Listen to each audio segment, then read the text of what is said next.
Court, you things off?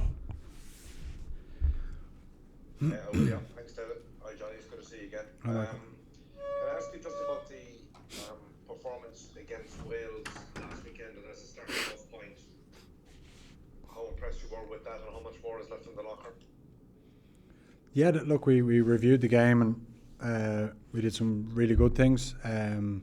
We had lots of work-ons, of course, which is a good place to be after a win. And that's we feel that there's a bit more in us, but we're happy with some of the things that we did on the day because, we've obviously explained already the conditions were pretty tough in terms of, greasy ball and a very strong wind. So, to do some of the things that we did in those conditions was really pleasing.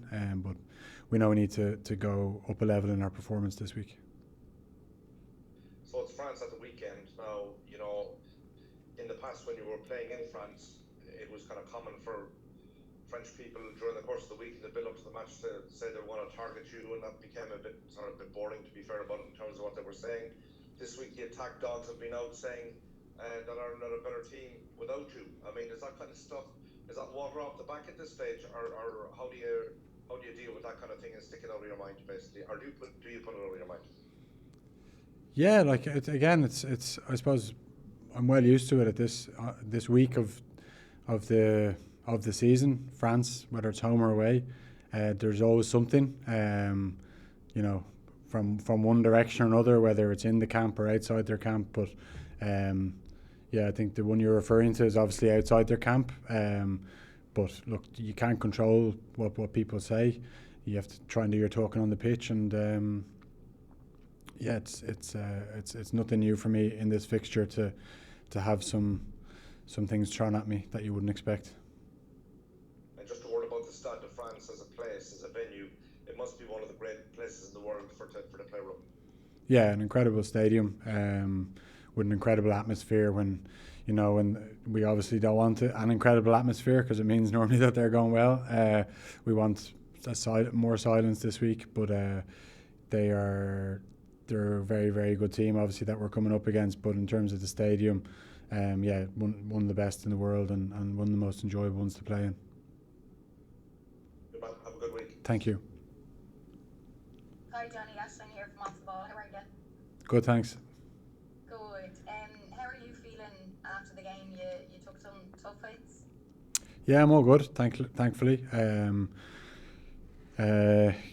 Obviously the hits are part of the game, and you got to roll with them, and thankfully bounced back good, recovered for the last 2 days, and then trained fully today with the group, and so it's all systems going now for this weekend.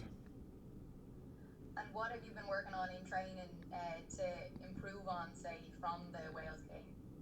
Is there any emphasis on any area? No, it's across the board really, because like I said to Michael, it's there was lots of good stuff in, like, just say one area of the game, just say our defence, but then there was like a couple of moments where we didn't quite win, and we're always trying to win as many moments as we can, and when you don't, you need to learn from them, and that's what we've always done. When you win, the best teams, when they win, they learn still, and they take the lessons from victory, and we definitely do that. I think we did that in November really well with off the back of the Japan game and New Zealand game, and I hope that we'll learn a lot having beaten Wales, and we learned some hard lessons last year in the first two games. The key thing about that was that we two losses, and everything to play for was gone, whereas now we've got to win, and it's a lot nicer place to be when you're learning. And just the last one from me, looking ahead to the France game, everyone is saying at the minute that it's the top two teams in the Six Nations coming up against each other. It is only the second game in, but is that the way that you and the team would see it? It's not. Again, we wouldn't be talking like that in house. For us, it's just a massive fixture. France away. How many times have we won there over the last 20, 30 years? Not too many. It takes a special team to go and win there, and it'll take a great performance, and that's all we're focused on. We're not talking about who we're playing. We're obviously giving them the respect that they absolutely deserve, and we're analysing them, and we're looking at their key individuals, etc. But we haven't talked about who the best team is or who the second best. We're just, let's get our performance right and see where that leaves us. That's great, Johnny. Thank you. Thank you. Cheers. Hi, Johnny. It's Bernard here from Virgin Media. How are things? Yeah, good, thanks. Johnny, what does, go back to the elements you spoke there about, what does a win in France look like in terms of, you mentioned there at the start, France being, one of the greatest venues in the world, massive crowd there, home crowd on Saturday, the improvement you need from last weekend. What does a win this weekend look like in your head? Well, I can't predict the future. I wish I could, but I presume it'll involve us playing really well. I can't see us going there and playing poorly and winning. So again, that's where all our focus is. It's on our performance, and if we can get that right, give us a chance to be in with a shout of winning the game, and that's where all our emphasis has been on. It has been on our performance ever since these. It's professional sport. I think every team concentrates on their performance, and the results look after themselves generally. So there's one of those fixtures that produces moments that can define a tournament. You think back to 2018. Is there a sense around the place as the week goes on that this feels like a box office fixture? Yeah, of course. We're playing against one of the informed teams in the world. We're obviously in good form as well. So yeah, it's been, of course, hyped up, and we know that if we can win in Stade de France, it puts you in a good position to win a championship. We've won there a few times over the years. In 2014, we lifted a trophy there. 2018, we started off the Grand Slam year in that game. So if you win there, it gives you a great chance, obviously, of competing for the championship, and we're not hiding away from that. It's a big game. Great stuff. Thanks, Johnny. You're welcome. Thank you. Hi, Johnny. How are you doing? Of the 9-game winning run you're on at the moment, 7 of those games have come at home. How important is it as a next step for this group to get a big win on the road? Yeah, it's important. It's important. Obviously, we're going to the Stade de France in 18 months' time. We're going to have 2 group games in a World Cup. We need to obviously. We got to have good memories of this place, but away from home, you just need to realise what you're up against. You're up against it'll be a hostile crowd. It'll be, the 50-50 decisions tend to go against you, etc. So it's, that's what you come up against. But in terms of, once the game starts, it's still the same size pitch and same ball, and you just got to. Like I said, we're just focusing on our performance. We haven't spoke too much yet about the fact that it's away, but we're hoping that there's a big away performance in us, of course, yeah. And with the way you're playing at the moment, particularly with the way you've got forwards coming onto the ball as first receivers so often, for yourself, does that kind of buy you an extra half a second, an extra half yard of space where you have someone like Tyke Byrne or Tyke Farrell or Andrew Porter bringing the ball up close to the line and occupying a little bit more space? Yeah, sometimes it's me passing it to them and then giving it to my centre, out the back. But yeah, look, we've been doing some really good things in our attack.